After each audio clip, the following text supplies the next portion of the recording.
అన్నా మాకు ఇక్కడ ఒక ఎమ్మెల్యే ఉన్నాడు, ఆయన అభివృద్ధి కన్నా ప్రజలను దోచుకోవడం మొట్టమొదట దిట్ట.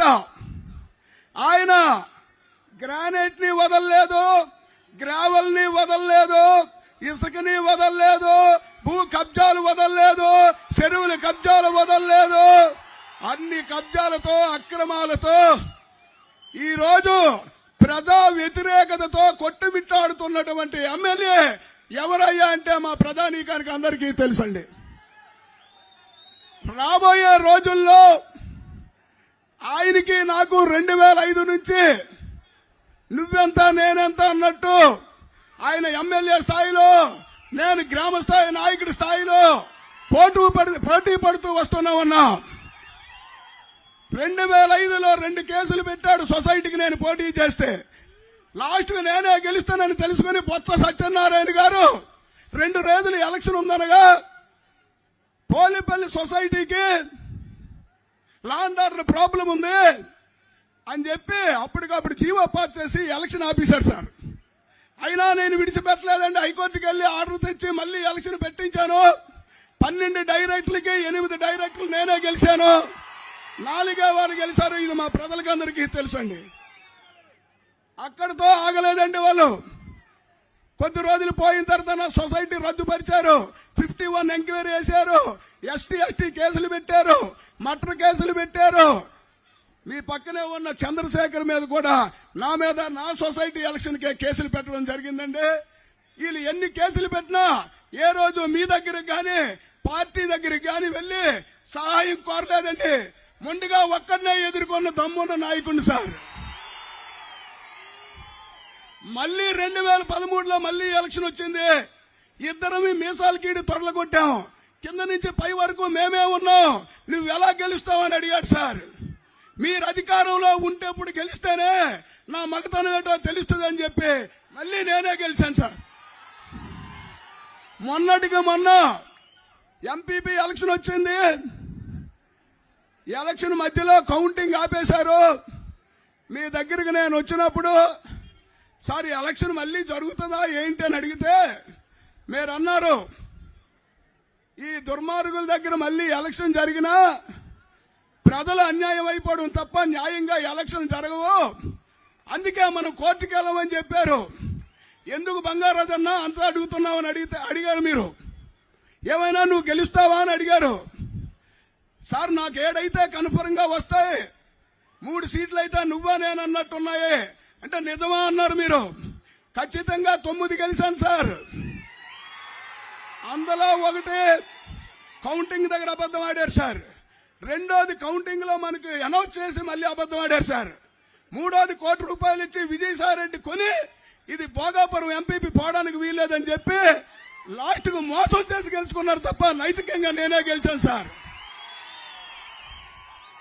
ఆ రోజు ఇదంతా దేనికి చెప్పడం అంటే, ఆ రోజు బడుకుండప్పల్ నాయుడికి నా ముందలు పెట్టి సవాల్ విసిరాను సార్.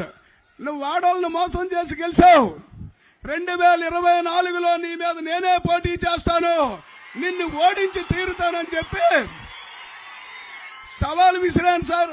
ఆ వీడియోలు టీవీల్లో కూడా వచ్చాయి సార్. కాబట్టి మనకి ఇప్పుడు జనసేనతో పొత్తుంది.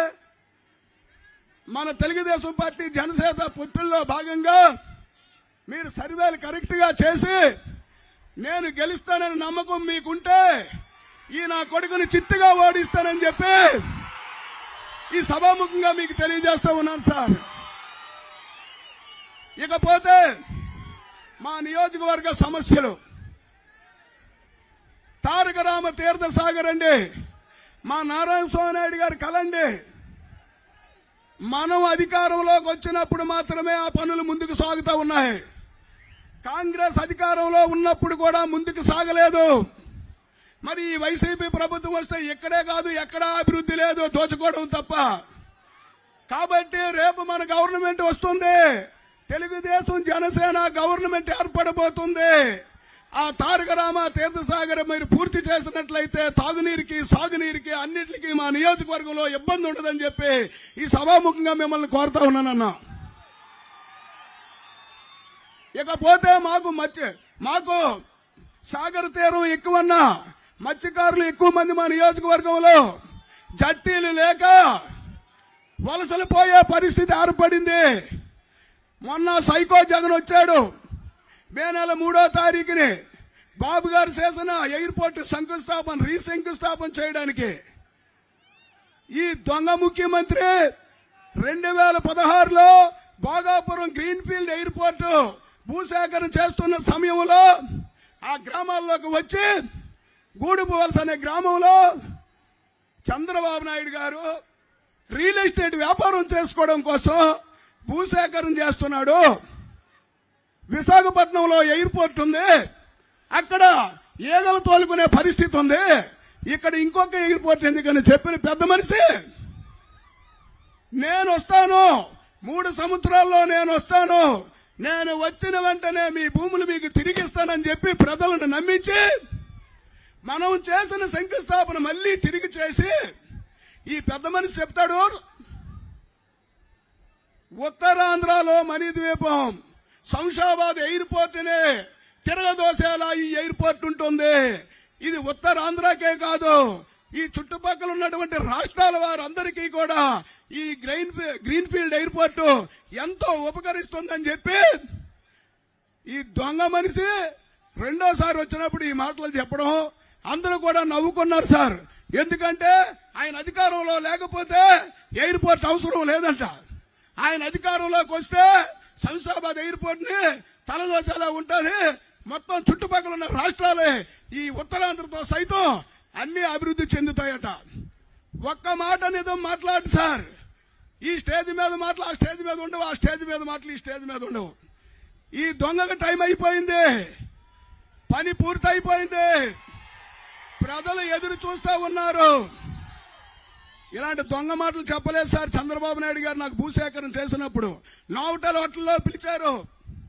బంగారాజు ఉత్తరాంధ్ర ఎప్పుడు అభివృద్ధి చెందలేదు అని ప్రతి ప్రభుత్వం వచ్చినప్పుడు చెప్పడం తప్ప ఉత్తరాంధ్ర అభివృద్ధి అవ్వలేదు. కాబట్టి గ్రీన్ఫీల్డ్ ఎయిర్పోర్ట్ అయి తీరాలి, ఉత్తరాంధ్ర ప్రజలందరూ కూడా బాగుపడాలి. అలా అని చెప్పి రైతులు ఇబ్బంది పడకూడదు, అభివృద్ధి ఆగకూడదు, ఎయిర్పోర్ట్ ఖచ్చితంగా సాధించాలి, అక్కడ నిర్మించాలి అని చెప్పి మా పూసపాటి అశోక్ గజపతి రాజు గారు, మన ప్రీతమ నేత నారా చంద్రబాబు నాయుడు గారు ఆలోచించి ఈ ఉత్తరాంధ్రకి భోగాపురంలో గ్రీన్ఫీల్డ్ ఎయిర్పోర్ట్ నిర్మించడం జరుగుతుంది సార్. కాబట్టి మన నాయకుడు చెప్పిన మాటలు ఇటు రైతులు పాడవకూడదు, అభివృద్ధి ఆగకూడదు అని చెప్పి ఆ రోజు చెప్పిన మాట తీసుకుని ఎవరిని కూడా అధికారులు రానివ్వలేదు. అదంతా కూడా వైసీపీ ప్రాంతం. నా ఇంటి మీదకి 4 సార్లు దాడి చేశారు. నువ్వు ఒక్కడ వాగిపోతే భూసేకరణ జరగదు, అక్కడ గ్రీన్ఫీల్డ్ ఎయిర్పోర్ట్ రాదని చెప్పారు సార్. ప్రాణం పోయినా సరే అది అభివృద్ధి కార్యక్రమం, ఖచ్చితంగా ఇక్కడ రావాలని చెప్పి ఊరూరు వెళ్ళి అందరికీ అర్థమయ్యేటట్టు బాధపరిచి 10 లక్షలు 15 లక్షలు ఉన్నటువంటి భూమికి తెలుగుదేశం ప్రభుత్వంలో నారా చంద్రబాబు నాయుడు